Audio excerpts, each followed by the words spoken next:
This news update is brought to you by... Hi, I'm Red Plastic Bag. Anyone who knows me knows I don't like cold.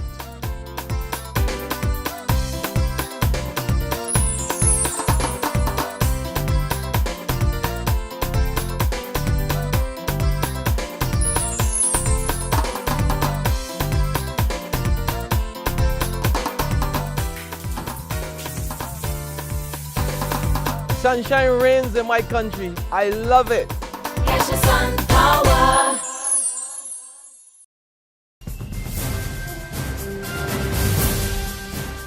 This is the Noon Barbados Today update for Monday, January 20th, 2014. I'm Dawn Paris. Barbados' largest trade union says it will not be forced into accepting an end-of-month deadline for sending home public sector workers.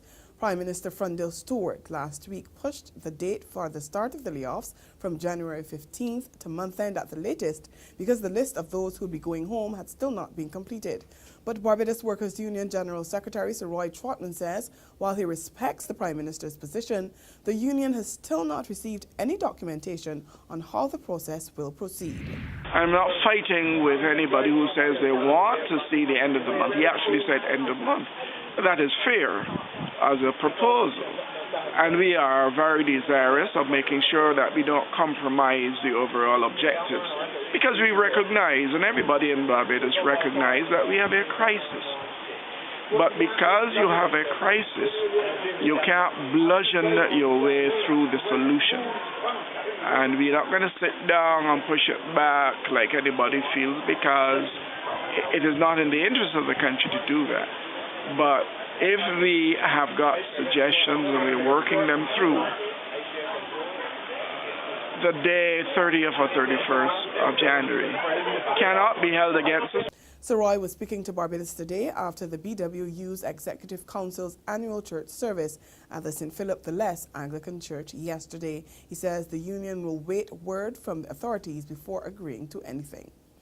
Meantime, Labour Minister Dr. Esteban Suku is advising those who lose their jobs to take advantage of government's $10 million retraining fund. She says not enough people are tapping into that resource. Suku is reporting that only about 100 people have accessed the fund. She says the program has tremendous benefit for those who've lost their jobs, and she made particular mention of the recently severed drainage unit workers. I believe that this is for them an opportunity. It is hard sometimes to look at a difficult situation like this and see any positive in it. But if there is one positive, it is that this provides you an opportunity to be able to retool yourself so that the next job you get could be better. You could start out with a better pay, or you may be in a position to do something for yourself because you now may have a skill that you can turn into something. And the training is free, and it comes with a stipend. Barbados has slipped one spot in the world rankings on economic freedom. The country is 6th out of 29 countries in South and Central America and the Caribbean on the Heritage Foundation's 2014 Economic Freedom Index. The foundation says the slip is due to the deterioration in government spending and labor and business freedom. But the country is the 45th freest country overall, which is still well above the global and regional averages. Countries are scored on the rule of law, limited government, regulatory efficiency, and open markets. There's regional and international news after this short break. McInerney Quality and Consolidated Finance invite you to trade in your old car for a new one. So, bring your car and come to McInerney Quality in Wildy. That's right, all trade-ins are welcomed. Any make or model we'll trade towards your new car. Plus, you get 2 years free insurance when you purchase a Kia, Mazda or Ford. And with on-the-spot financing by Consolidated Finance, you can drive away with something new. So, bring your car and come to McInerney Quality in Wildy. All trade-ins are welcome. In regional news now, the bodies of a Canadian pilot and a Guyanese cargo loader were found this morning in the wreckage of a single-engine aircraft that went down in dense jungle on Saturday. What remained of the plane was spotted since yesterday afternoon, but it was only just after 7 this morning that a rescue team reached the wreckage and found the bodies of pilot Blake Slater and Trans-Guyana Airways employee Dwayne Jacobs. They were the only two aboard the Cessna Caravan aircraft, which was transporting mining supplies. The pilot sent out distress calls before the plane disappeared. An investigation into the cause of the crash is now being conducted.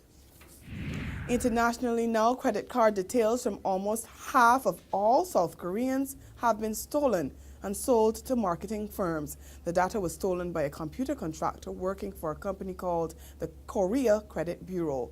The names, social security numbers, and credit card details of 20 million South Koreans were copied by the IT worker.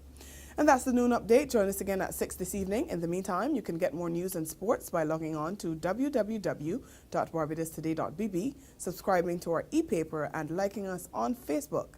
I'm Dawn Paris. Have a good day. This news update brought to you by Hi, I'm Red Plastic Bag. Anyone who knows me knows I don't like cold.